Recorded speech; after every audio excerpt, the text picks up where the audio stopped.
We're here at Foley's with Ted Shaker, who became a legend on the other side of the camera. He's a 13-time Emmy Award-winning sports producer. Come join us inside.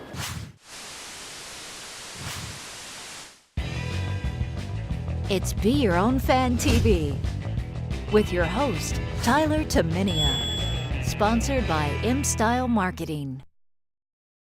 Ted, thanks for coming here today. I really appreciate you taking the time out to talk with us. You produced 7 NFL Super Bowls, 10 NBA Finals, 9 NCAA tournaments, 12 Masters, 2 World Series, 8 U.S. Opens, and 11 Daytona 500s. Yeah, something like that. Which has the most moving parts? Well, you don't do it alone. You know, the great thing about working on a sporting event for television is that it's a collaborative enterprise, and there are all kinds of people who are involved, and all of them, when they get to a certain level, have a lot of experience and are really good at it. How do you build your format for a show? Where does that begin? It's months ahead. It's months, right? You have to be. I mean, when there's a Super Bowl in play, you're talking about an event where the commercials are around $3 million for a 30-second commercial, and everybody has banked a lot on it and how well it's done, and so you have to pay attention to that well in advance so that when you get there, all you don't know is who the teams are going to be. You know where the city's going to be.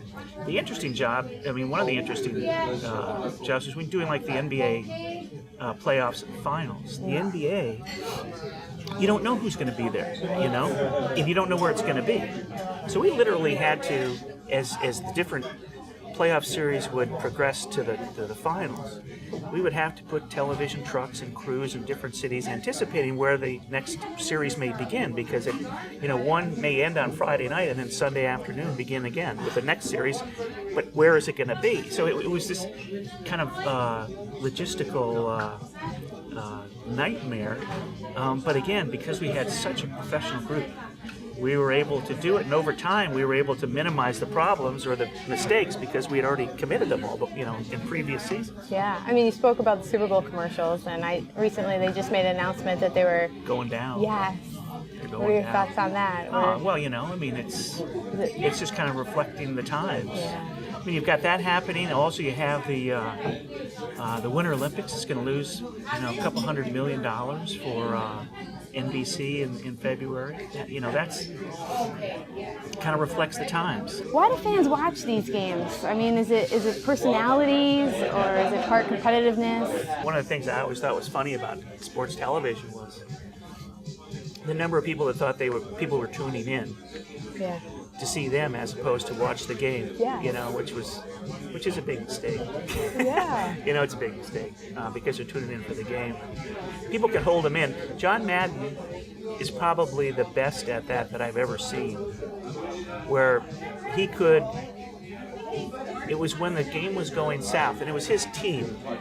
Now I'm going to date myself because it was Pat Summerall and John Madden, and in the truck, the producer was Bob Stenner, and the director was Sandy Grossman.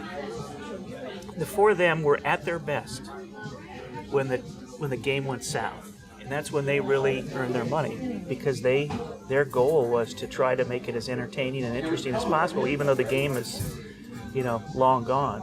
Who are some of the personalities you worked with along the way? I've had a chance to work with a lot of great talent. The biggest character I ever worked with was Jimmy the Greek, Jimmy the Greek Snyder. Yeah. The best communicator I've ever worked with is John Madden. He even though he has the kind of the blue collar thing going, he is the most articulate wordsmith I've ever met. But I've had a chance to work with all kinds of people. Tommy Heinsohn was a real interesting character and smart man. Tremendous amount of experience and knowledge about basketball. Ken Venturi in golf, Billy Packer, more recently Jim Nance, James Brown, Leslie Visser. I've been very fortunate.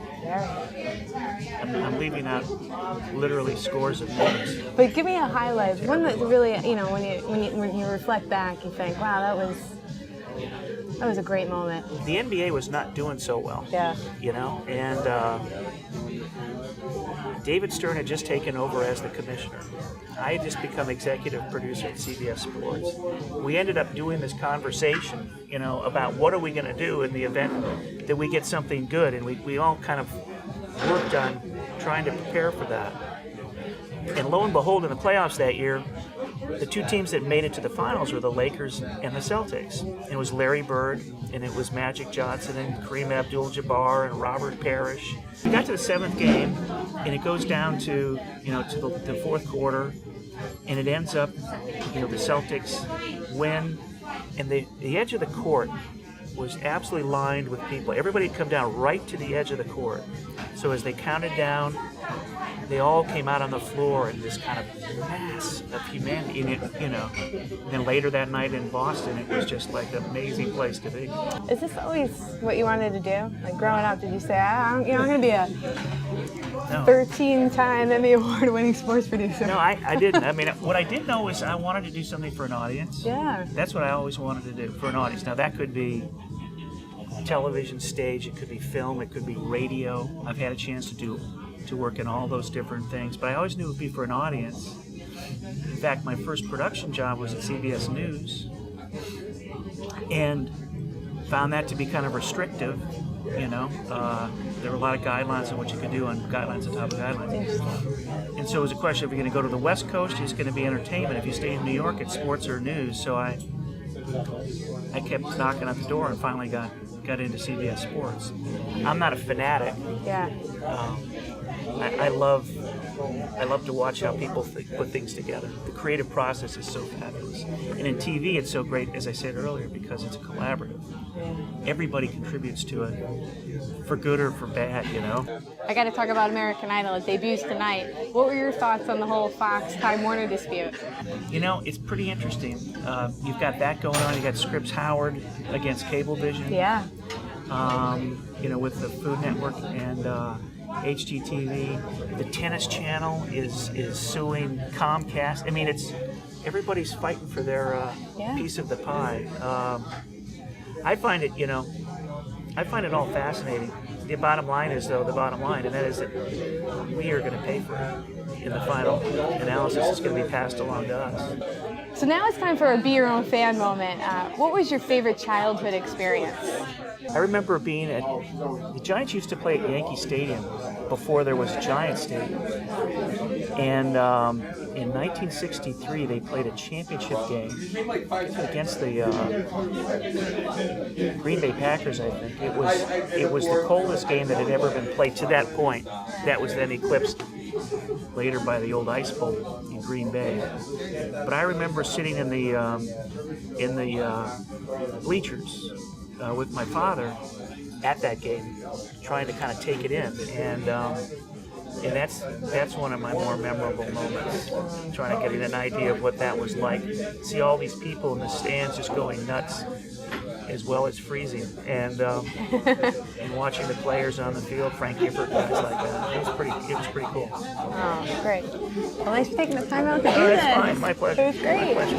All right, thanks, fans, for tuning in. I got to thank my buddy Sean Clancy here, the owner of Foley's, and for letting us film from his place. And Sean, why don't you tell our fans where you're located? We're here at 18 West 33rd Street, right across the street from the Empire State Building. You can check us out online at foleysny.com, or we're at Facebook at FoleysNY. Stop by, have a cocktail, and enjoy the atmosphere. Great. Come on down. Be your own fan. Bye.